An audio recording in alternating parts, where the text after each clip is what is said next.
بيد الله يقدر علينا ونوح العارفين ويوفقنا به وارزقنا كمال الإخلاص واليقين ومن يهد الله سبحانه وتعالى يرسل ثوابها إلى ويؤلف هذا الكتاب أن الله سبحانه وتعالى ينفعنا بعلومه وببركة أسراره ويعيد بجلاله في الجنة ثم يغفر لآبائنا وأمهاتنا وأجدادنا وجداتنا وأعمامنا وعماتنا وأخواننا وأخواتنا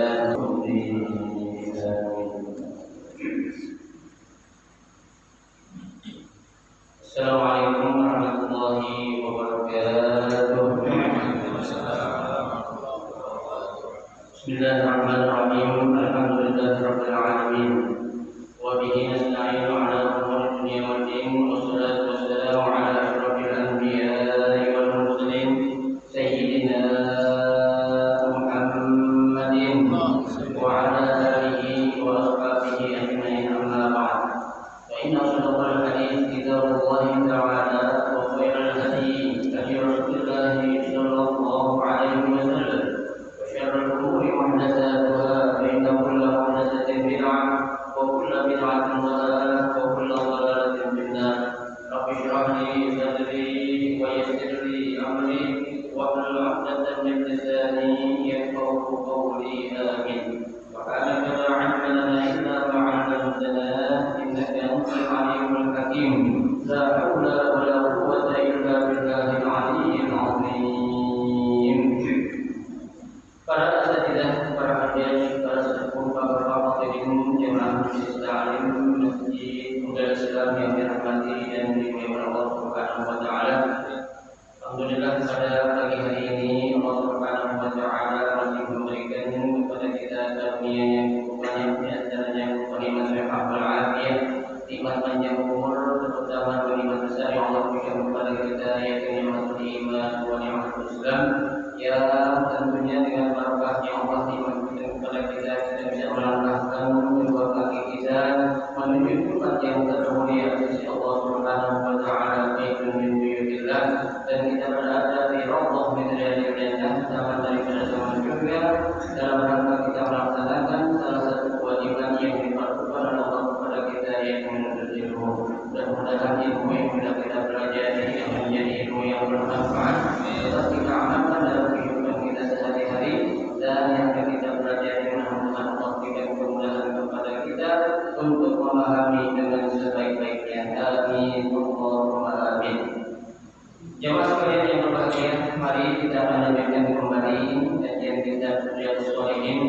Ya, pada pertemuan minggu yang lalu atau Sabtu yang lalu kita sudah membaca satu hadis ya yang berkaitan dengan ya niat ya atau menghadirkan niat dalam segala perbuatan atau amal-amal yang kita kerjakan ya. Jadi untuk bab masalah niat ini ada 12 hadis ya. Kita baru baca satu hadis, berarti sisa 11 hadis lagi yang berkaitan tentang niat, bab tentang niat ya. Baik, hadis tsani, hadis yang kedua, wa an ummil mu'minin ummi Abdullah Aisyah radhiyallahu anha qalat qala Rasulullah sallallahu alaihi wasallam yaqulu jaysul ka'bah fa idza kanu bi bayda'a min al-ardi yuhsabu bi awwalihim wa akhirihim. Qalat qultu ya Rasulullah ummul mu'minin ya. Dan sini yang meriwayatkan adalah dari Sayyidah Aisyah ya, istri Rasulullah sallallahu alaihi wasallam yang merupakan putri dari Sayyidina Abu Bakar As-Siddiq radhiyallahu anhu ya. Nah, semua istri Rasul mendapatkan gelar ummul mu'minin ini maksudnya atau tujuannya adalah bil ihtirami wa ta'zim ya, untuk memuliakan dan mengagungkan istri Rasulullah sallallahu alaihi wasallam ya. Jadi bukan saja satu kemuliaan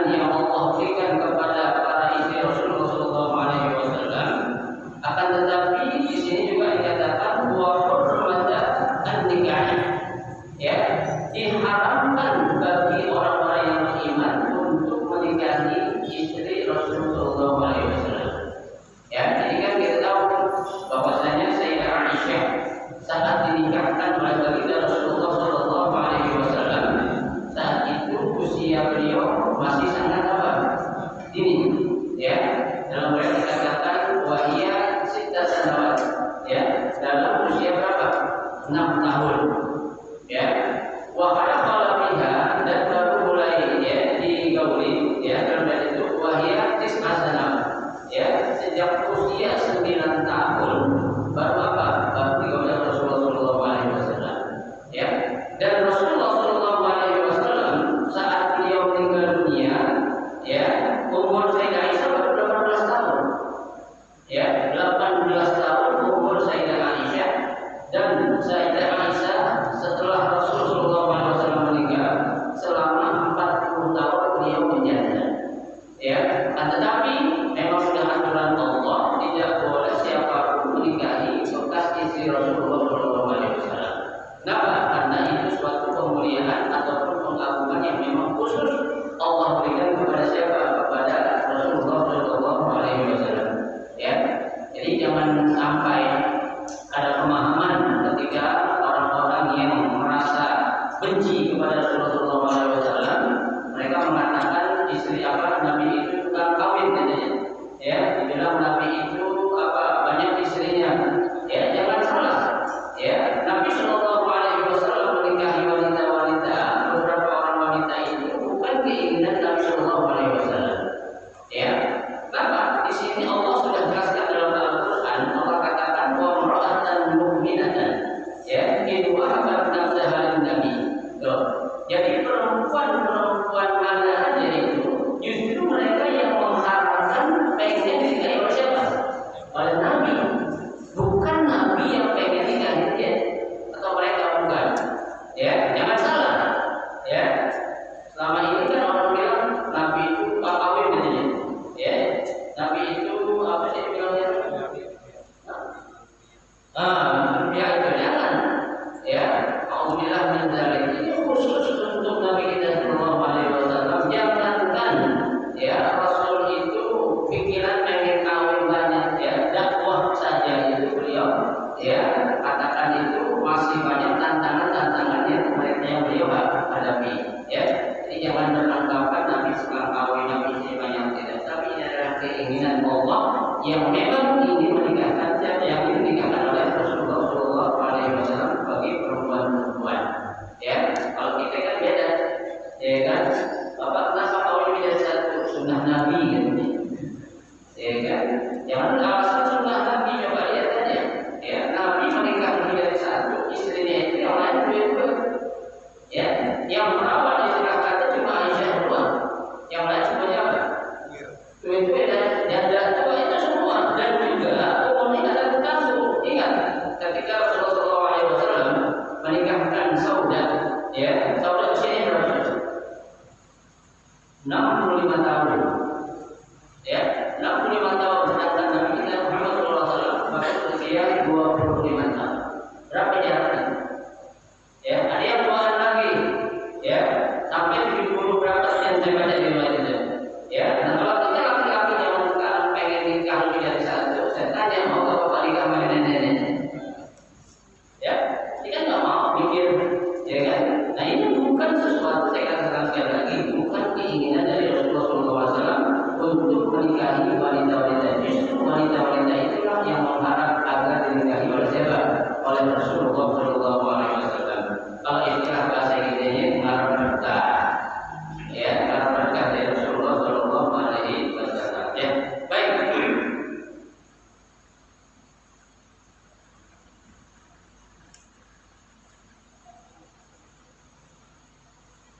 Sayyidah Aisyah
ya fitnah yang dilakukan oleh orang-orang yang benci kepada ya Aisyah dan kepada Rasulullah, mereka berani fitnah ya sampai-sampai mohon maaf kelompok orang mengatakan ya Sayyidah Aisyah pernah atau sering berbuat zina kepada para sahabat. Masa sih dia berbuat zina kepada para sahabat? Alhamdulillah menghindari. Ya, itu yang dilontarkan mohon maaf oleh para pengikut Syiah. Ya, Syiah yang mereka mengatakan Aisyah ini seringkali berbuat zina kepada para sahabat. Alhamdulillah menghindari. Ya, itu berarti apa namanya itu? Tuduhan. Ya, tuduhan itu namanya qadzaf. Boleh. Orang yang itu harus diapain? Dicambuk. Ya, sekian sampai 80 kali. Ya, itu alhamdulillah menjadi lontaran yang dilakukan oleh para pengikut Syiah. Ya, bahkan dia menuduh katanya, ya Sayyidah Aisyah waktu Rasulullah SAW sakit, beliau bukan menaruh obat di mulut Nabi, tapi racun yang ditaruh di mulut Nabi. Ya, ini kan alhamdulillah sekali lagi fitnah juga. Tak mungkin lah. Ya, sosok seorang Sayyidah Aisyah ya sampai sedemikian bencinya kepada siapa? Suaminya sendiri. Ya, itu Aisyah pada obat tapi apa? Racun ditaruh dalam setelah itu Rasulullah meninggal dunia. Ya, ada kisah-kisah yang dusta semua, yang bohong, yang tidak patut atau tidak layak untuk kita yakini. Ya, bahkan dalam kitab hadis Sahih Bukhari belum ada dijelaskan. Ya, tapi mereka memutarbalikkan fakta tadi yang saya katakan tadi. Beliau mengatakan Rasulullah SAW meninggal dengan sebab ditambahin racun oleh Sayyidah Aisyah. Dibalik redaksinya oleh kitab Sahih Bukhari. Ya, padahal bukan racun yang ditambahin oleh Sayyidah Aisyah dengan Rasul, tetapi apa? Memang benar obat yang ditambahin, dan itu adalah perintah Rasul sendiri untuk menambahkan obatnya. Kurma, bukan apa-apa. Ya, kurma di dalam mulut Rasul saat Nabi merasa sakit panas ataupun perutnya merasa tidak enak. Ya, tapi sakit tidak parah, ringan. Cuma setelah kita kepalanya pusing, perutnya nggak enak, meninggal. Ya, di dalam Rasulullah SAW. Baik, ya. Nah, sini Nabi katakan, ya, ia bertemu Jaisyul Ka'bah. Ya, ada sekelompok. Ini mohon kita pahami. Ya, bahasanya yang betul di sini adalah ya menggunakan fi'il mudhari'. Artinya fi'il mudhari', ya perbuatannya itu sekali lagi sedang berlangsung dan akan berlangsung. Ya, jadi adanya upaya ataupun ya keinginan sekelompok yang mereka itu ingin apa? Memerangi Ka'bah ataupun menghancurkan Ka'bah. Kalau dulu kan namanya Abraham, ya kan? Sekarang kan ada banyak kelompok-kelompok yang memang mereka ingin berusaha apa? Menghancurkan atau menjatuhkan Ka'bah al-Mukarramah. Ya, makanya di sini sekali lagi saya katakan menggunakan fi'il mudhari'. Artinya tidak akan pernah berhenti. Ya, orang yang menjadi musuh Islam itu akan memerangi ataupun berusaha untuk menghancurkan Ka'bah. Ya, bahkan sekali lagi kelompok Syiah mereka buat Ka'bah sendiri di Karbala. Ya, mereka katakan umat Islam tak perlu untuk apa? Haji di Mekah al-Mukarramah. Cukup mereka tahu di mana di Karbala. Karena mereka punya Ka'bah sendiri. Ya, ini alhamdulillah yang sampai. Ya. Nah, sekelompok yang ingin menghancurkan ataupun memerangi Ka'bah itu kata Nabi, fa idza kanu bi bainaha minal ardi yuhsabu bi awwalihim wa akhirihim. Ya. Saat mereka itu berada di sebuah tanah lapang, ya, tanah lapang artinya kalau kita bilang tegalan lah, ya, kalau kita bilang lapak lah, ya. Ketika mereka sedang mengatur siasat, ketika sedang mereka ingin, ya, apa namanya itu mengatur strategi, bagaimana kita akan hancurkan Ka'bah, dari sisi mana kita akan mulai, ya. Tahu-tahu situ Allah punya kuasa, ya. Apa kata Nabi? Yusuf bi awwalihim wa akhirihim. Semua yang pada kumpul, yang lagi berencana, yang lagi mengatur strategi, ingin menghancurkan Ka'bah itu semuanya diapain? Ditenggelamkan oleh Allah. Kemana? Ke dalam bumi. Ya, ini ditelan oleh bumi.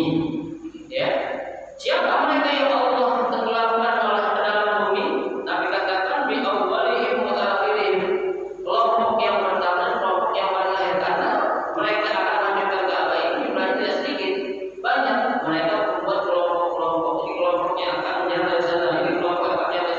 Ya, nah itu semua Allah apakan? Allah tenggelamkan atau Allah telan oleh bumi atas izin Allah Subhanahu wa Ta'ala. Ya, kalau Aisyah berkata, ya silakan deh, ya bininya nanya, ya apa kata Aisyah? Qultu, ya Rasulullah, ya Rasul, kata saya Aisyah, kaifa yusabbu bi awwalihim wa akhirihim, bagaimana mereka akan ditenggelamkan atau ditelan oleh bumi semuanya, kelompok yang awal dan juga kelompok yang akhir. Ya, wa fihim aswaquhum, kata Sayyidah Aisyah, sedangkan ya pada sisi mereka itu ada seorang apa? Para pedagang atau pengusaha, ya, atau yang sedang apa tuh? Ya, ingin berniaga, ya, itu wa man laisa minhum, bahkan di antara kelompok mereka itu apa? Tidak ada yang memang ingin berniat menunjukkan ke apa? Mereka cuma ngumpul doang. Ya, ngumpul gitu. Kata siapa? Kata Sayyidah Aisyah. Oh, Nabi menjawab, ya, yuksabu bi awwalihim wa akhirihim. Ya, mereka semua akan ditenggelamkan atau ditelan oleh bumi, yang awal dan yang akhir. Summa yub'atsuna ala niyatihim. Kemudian nanti mereka itu akan Allah bangkitkan berdasarkan niat-niat mereka. Artinya apa? Ya, kita ini, ya, saat kita berada di suatu daerah tentunya atau suatu kampung, ya, yang mana daerah atau kampung tersebut, ya, dalam tanda kutip mohon maaf, orang-orang yang suka melakukan perbuatan maksiat, ya, akan tetapi kita berada di situ tuh, kita bakal kena apa ya? Bakal sialnya, ya, bakal kena imbasnya. Sebagai contoh, Pak, ada anak muda sering ngumpul di pinggir jalan, contohnya, ya, ngumpul-ngumpul pada ngerokok asik. Ya, ada anak pengajian satu datang tahu-tahu, ya, saat itu anak pengajian datang, polisi datang, ngapain? Menciduk tuh orang rumah, ya kan? Kenapa? Karena dikenal daerah ini adalah daerah yang suka digunakan untuk apa? Narkoba contohnya, ya. Nah, apakah ketika polisi akan nangkep dia dibilang, saya enggak, Pak, saya cuma datang sini sebentar, mau lihat dulu. Polisi mau dikasih tahu kayak gitu, nggak apa-apa, diciduk dulu, dibawa dulu ke kantor. Ya, masalah urusan lu pakai atau enggak nanti di depan kantor polisi. Ya, gitu. Nah, ketika itu, ya, baru jelaskan kalau memang kamu nggak pakai, mana buktinya, mana argumennya. Satu kesalahan ente, katanya, kenapa ente ikut di kelompok-kelompok orang-orang yang suka narkoba. Sama ketika kita orang lain, ya, tahu-tahu di daerah kita itu ada orang-orang atau kampung yang suka berbuat maksiat, entah itu dosa kecil, apalagi alhamdulillah dosa besar. Suatu saat akan Allah turunkan azab, kita bakal kena itu. Ya, kenapa? Karena di situ kan pernah salah seorang sahabat bertanya kepada Rasulullah, ya Rasulullah, itu wafina sholihun. Ya Rasul, apakah, ya, kita nih akan ikut binasa saat Allah turunkan azab kepada siapa? Kepada orang-orang yang berbuat zalim. Sedangkan di sisi kita itu masih ada orang yang soleh. Artinya masih ada orang yang baik kan? Baik. Nabi bilang, nah, kalian semua akan ikut binasa. Ya, kenapa? Karena salahnya kenapa ini tinggal berada di sisi orang-orang yang baik. Ya, makanya kita kalau mencari tempat tinggal atau domisili, usahakanlah lingkungan kita lingkungan orang baik-baik semua. Ya, jangan kita melihat sesuatu yang kita pikirin itu untuk enaknya aja, tidak. Ya, mohon maaf, Pak, jangankan orang hidup, orang yang manja. Saya dengar Allah Al-Habib Ali bin Abdurrahman As-Segaf, beliau pernah menyampaikan tausiah ketika ada acara, ya, 7 hari di daerah Bangka. Ya, saya lupa nama kitabnya itu, dia menyebutkan, ya, jangankan kita yang hidup, Pak, ada dia, orang yang meninggal dunia saja, kalau dia dikuburkan di suatu tempat yang dimana banyak orang-orang yang tak baik atau orang yang dianggap itu orang yang mati, yang orang baik juga bagian siapa. Ya, itu orang meninggal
Corona kan melihat orang dia orang soleh, orang sering di masjid, lihat, nggak lihat, ya kan? Tapi kita yakin suatu bala atau musibah yang turun kepada orang-orang yang beriman itu merupakan apa? Bukti cintanya Allah kepada hamba-hambanya.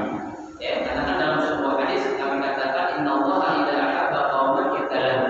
Ya, sesungguhnya Allah Subhanahu wa taala untuk menunjukkan rasa cintanya kepada hambanya ibtalahu, maka hambanya itu diberikan ujian atau cobaan.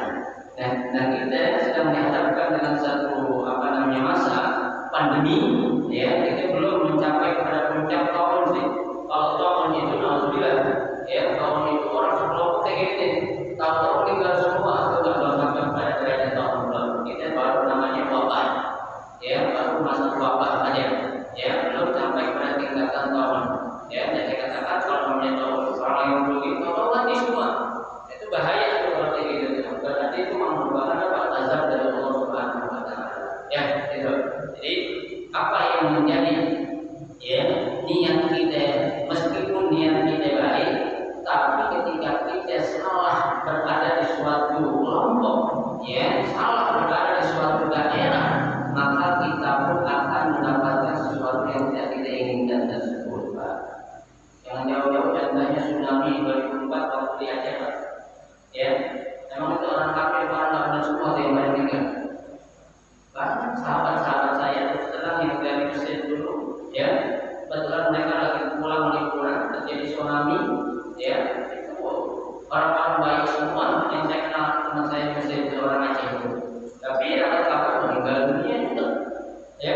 Kenapa? Karena itulah Allah ketika menurunkan suatu azab itu nggak pilih-pilih dulu, udah, ya. Tapi memang Allah katakan nanti masalah hubungan agamanya nanti akan dibangkitkan, Allah bakal tanya niat dulu ngapain gitu, ya. Dengan sini Allah katakan wattaqu fitnatan la tusibanna alladziina zalamu minkum khassah, ya.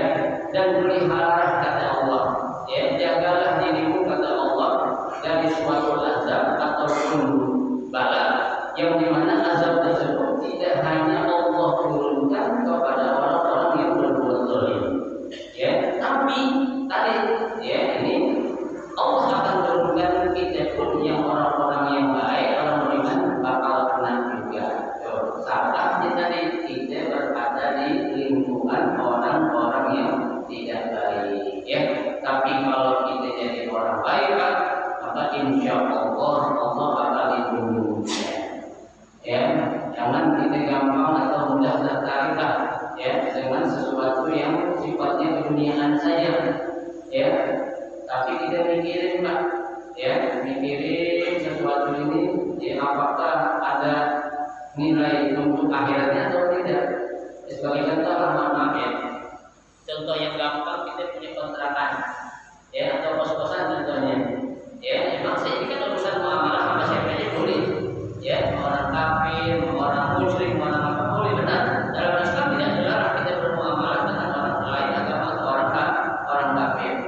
Tapi kalau kita sebagai seorang muslim yang, ya, apa namanya itu kafir, muslim yang sempurna, kita akan selektif, ya, selektif memasukkan orang ke dalam kontrakan atau kos-kosan kita, tidak tergiur dengan sesuatu yang sifatnya materinya saja, ya. Kenapa? Karena nanti suatu saat, mohon maaf, ya, namanya orang lain agama, orang kafir, ya, contohnya lah ke tempat rumah kita, kontrakan kita, kos-kosan kita dipakai menyembah Tuhan selain Allah. Berarti kan kita berarti memfasilitasi mereka untuk apa? Ya, untuk menyembah kepada selain Allah, ya. Orang itu bilang itu tergantung niatnya, Ustaz. Ya, saya nggak tahu kalau masalah niatnya, ya. Tapi dalam satu kaidah dikatakan, ya, dalam satu kaidah fikih dikatakan kullu ma asluhu fasidun fa huwa fasid. Ya, segala sesuatu yang awalnya adalah salah, kesannya pasti salah. Ya kan? Kenapa, Pak? Karena kita meskipun kontrakan kita seabad-abad, orang tahu itu lah, ya, banyak di mana yang punya pintu itu istilahnya ATM itu, gitu. Ya, ATM itu adalah yang jual pintu, keluar duit. Ya, kalau kita kan biasanya itu apa itu? ATM masukin ke ATM, juga jual pintu, keluar duit. Ya, kenapa? Nah, lagi tiap bulan itu ATM jual. Ya, nah kita jangan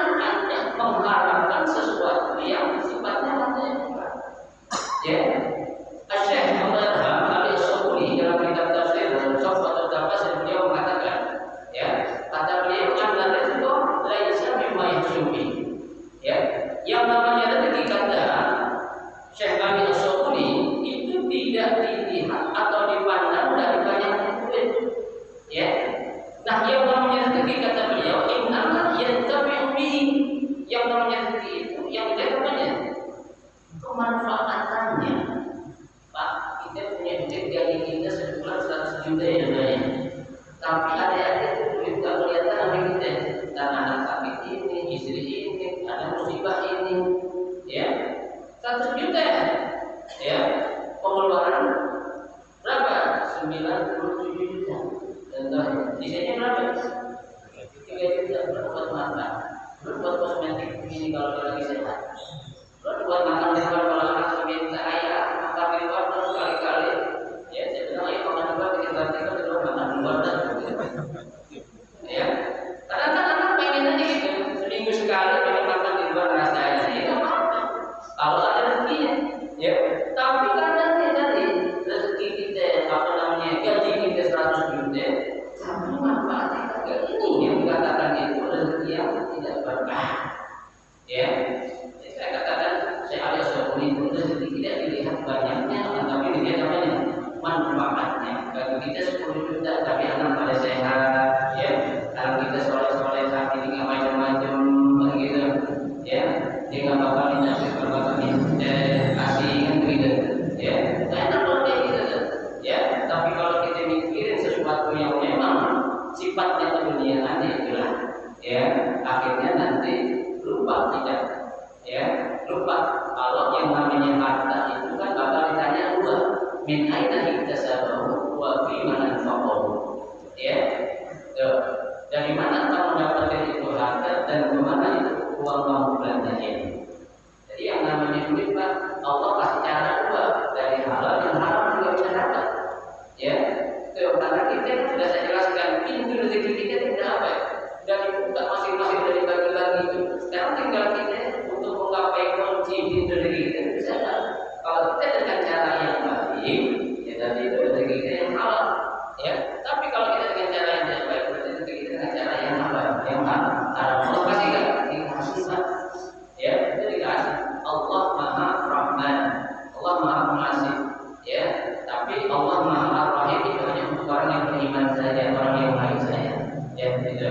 Jadi memang ya niat itu menjadi sesuatu yang apa namanya menentukan untuk diterima atau tidaknya amal kita ya. Karena niat itu memang gak ada yang tahu kecuali siapa? Diri kita dan Allah Subhanahu wa Ta'ala ya. Saat kita mengatakan Allah niat nyawanya itu karena memang untuk apa? Cari rezeki buat ngidupin keluarga kuat lagi saya ya. Tapi kalau memang bisa kita cari orang lain yang beriman, itu akan lebih baik lagi ya, akan lebih baik lagi. Sama Pak, kita ngisiin air ke dalam gelas ya, itu isi gelas yang akan mempengaruhi gelas apa ya Pak? Isinya kan, ini gelasnya Pak, isinya apa nih? Air putih ya. Kita bilang itu susu Ustaz, mati lembu deh orang ya kan? Ya kan? Kan putih. Buat apa tuh minum katanya? Minum. Ya. Kalau gelas kita isinya susu, gelas akan berubah menjadi air yang berisi susu. Sama. Kayak gitu juga. Gelas kalau kita isi air yang hangat akan menjadi air yang berisi air yang hangat. Gelas kalau diisi air yang hangat susu akan menjadi air yang susu. Ya. Itu kita rumah kita juga sama.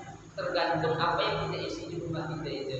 Ya, kalau kita isi atau kita masukkan dengan sesuatu yang salah atau tidak baik, maka nanti akhirnya kita kayak yang saya bacakan, kullu masuk basilun bahwa basil segala sesuatu yang asalnya atau awalnya sudah salah, asalnya bakal salah. Ya, itu kan pengen punya rezeki meskipun banyak berkah. Ya, daripada dikit nggak berkah nggak enak. Ya, rezeki banyak berkah. Ya kan? Ya daripada kita berkah, jangan mendingan banyak tapi berkah dari 100 juta, tapi anak pada sehat, anak pada soleh-solehan, istri juga solehan, bertetangga dengan orang-orang baik. Ya itu kan apa? Itu namanya rezeki yang membawa berkah, bukan saja di dunia, tapi kelak di akhirat juga tidak akan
Jihad.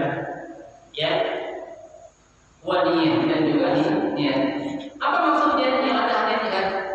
Jadi ya, yang masih ada sampai sekarang dan terus berjalan itu hanya apa?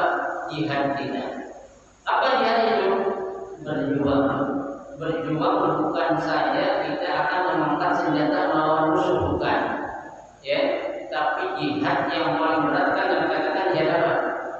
Jihad nafsu. Jihad melawan hawa nafsu. Ya. Jadi ketika para sahabat mereka pulang habis bertempur di peperangan yang namanya perang Badar, ya, Rasul mengatakan raja'na min jihadil asghari ila jihadil akbar. Ya, kita baru aja pulang kata Nabi dari jihad yang kecil menuju jihad yang besar. Para sahabat bingung, ya Rasulullah.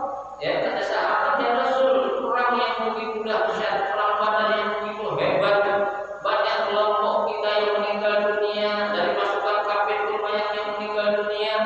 Ya, engkau katakan itu adalah jihad yang kecil. Lalu bagaimana wa jihadul akbar ya Rasulullah? Ya, jihad yang besar yang seperti apa ya Rasul? Nabi bilang jihadul akbar apa? Jihadul nafsi. Jihad yang besar atau paling besar adalah berjuang melawan hawa nafsu. Ya, yang namanya manusia kan nafsunya banyak. Ya, nafsu kepada harta, nafsu kepada jabatan, nafsu kepada perempuan, nafsu suka nafsu. Ada orang kan nafsu sama perempuan, kenapa? Emoten di nafsunya apa? Ya harta. Ya, ada yang dua-duanya.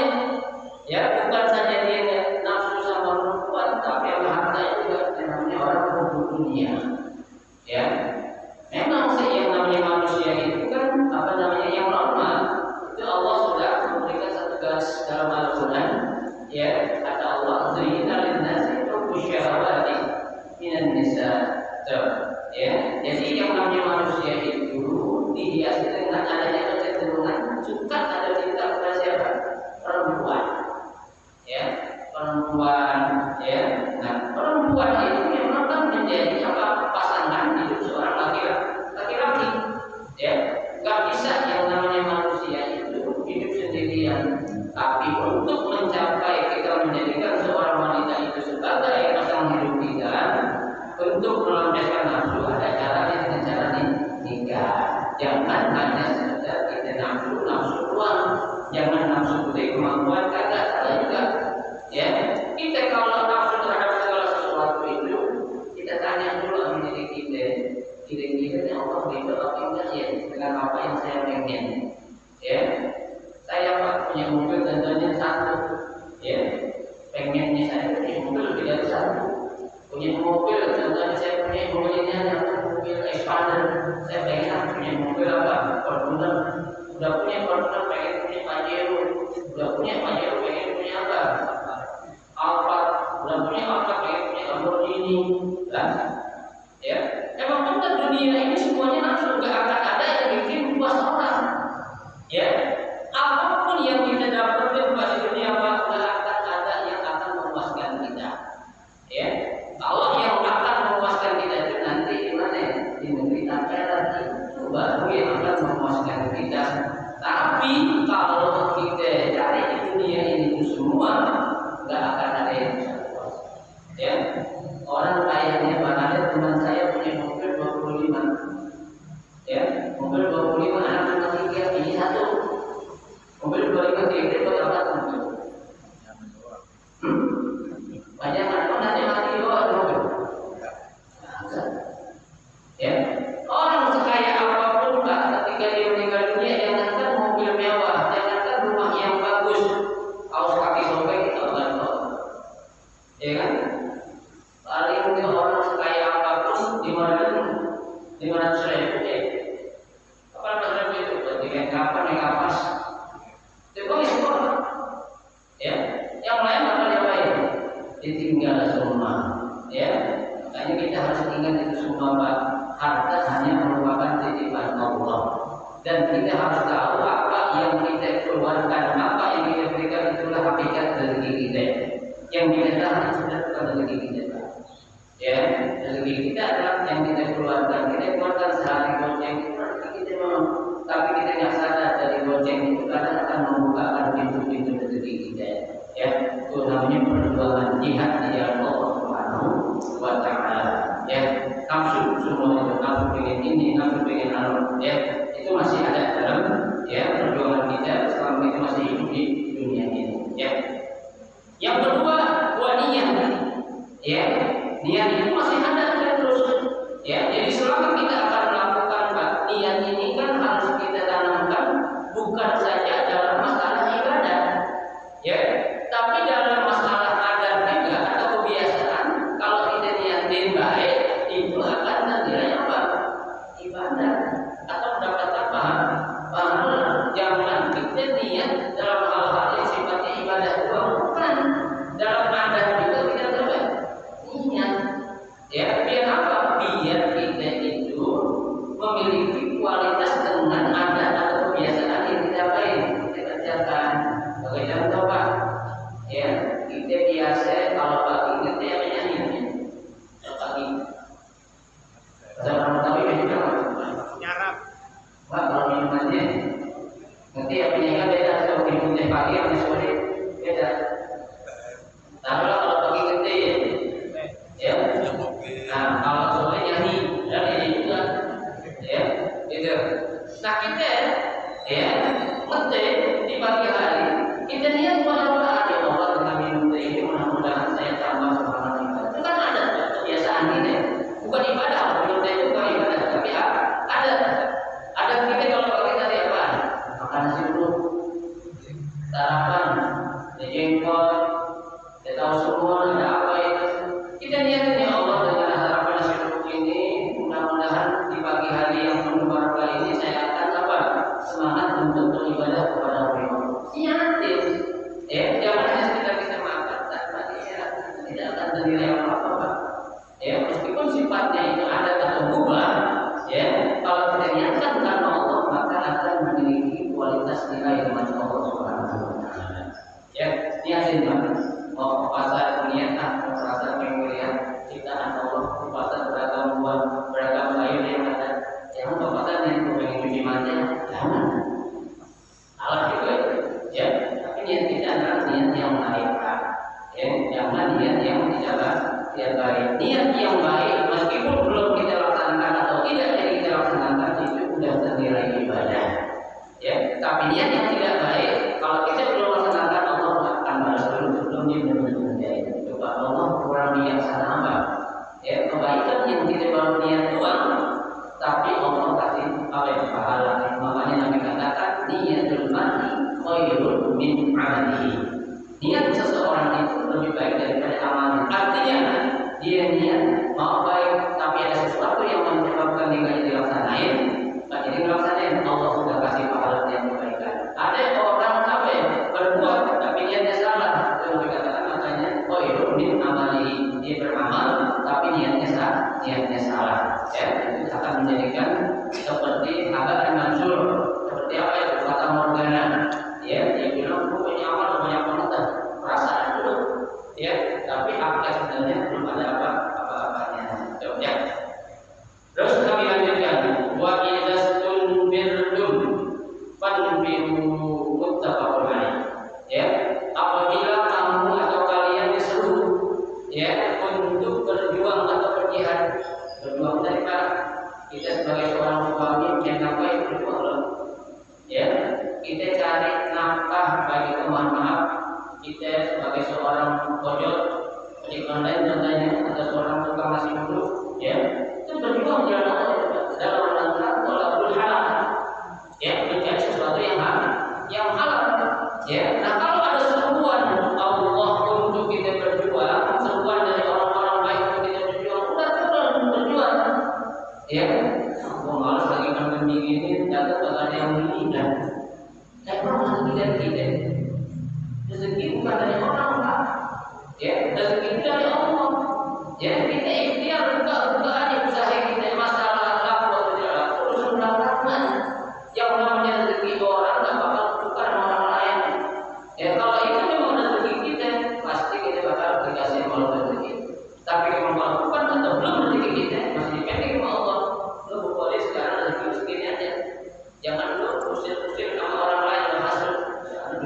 Apa dari mana punya kaki gembel? Ya, punya tuyul apa? Jangan itu. Ya, itu sesuatu namanya suzon. Bersangka kepada siapa? Kepada orang lain, kepada orang lain. Dan ini tidak dibenarkan dalam Islam. Ya, justru ketika kita mendapatkan saudara kita, tetangga kita, keluarga kita mendapatkan rezeki, kita harusnya apa? Bersyukur. Alhamdulillah, tetangga saya punya mobil baru. Nanti kalau tetangga bisa nebeng. Ya, alhamdulillah, rumah tetangga saya dapat sekarang. Dan kalau mau butuh bikin rumahnya, boleh kan? Boleh. Ya, itu sesuatu kita ambil apa nih? Nikmatnya saja. Jangan kita ada sifat yang namanya bersangka kepada orang lain. Nah, itu namanya dalam bahasa Arab itu asal dengki. Orang yang punya rumah baru itu masuk rumah sakit. Orang punya mobil baru itu bawa ambulan kenapa? Pusing. Enggak ada yang tahu punya mobil itu jangan. Ya, itu Allah sudah atur rezeki kita masing-masing. Ya. Wa ma'nahu la hijrata min Makkah ya di annaha sarat dalam Islam. Arti la hijrata pada arti tidak ada perintah Allah untuk Nabi berhijrah lagi setelah Nabi hijrah dari Mekah ke Madinah.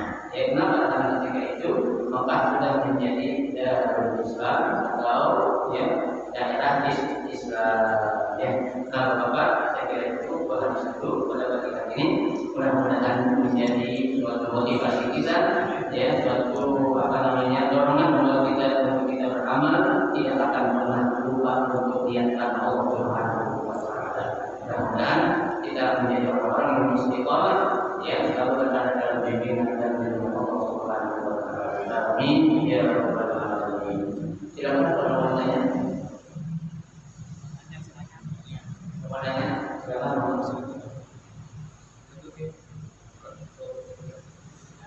Baik, kalau tidak ada, ya, bukan sebelum kita baca doa, mari kita baca doa yang sekali lagi.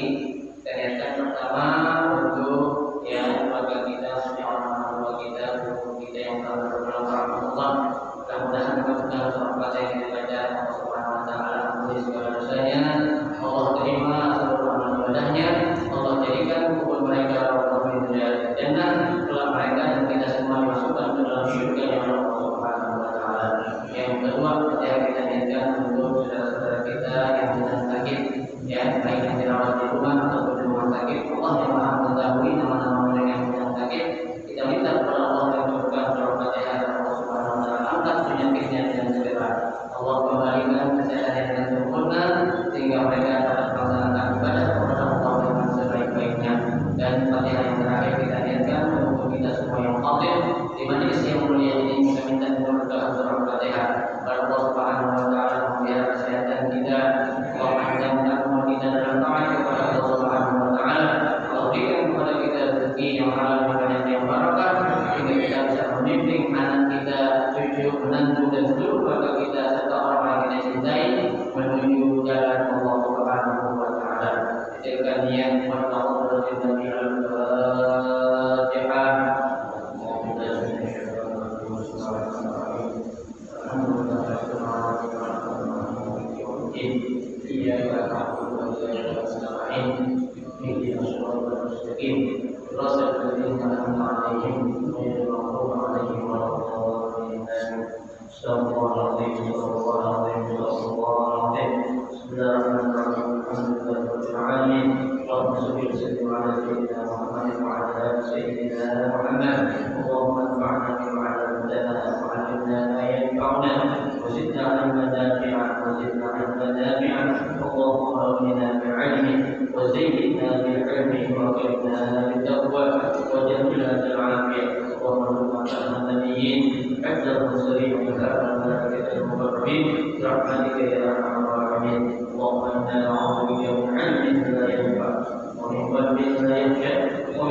Wassalamualaikum warahmatullahi wabarakatuh. Waalaikumsalam.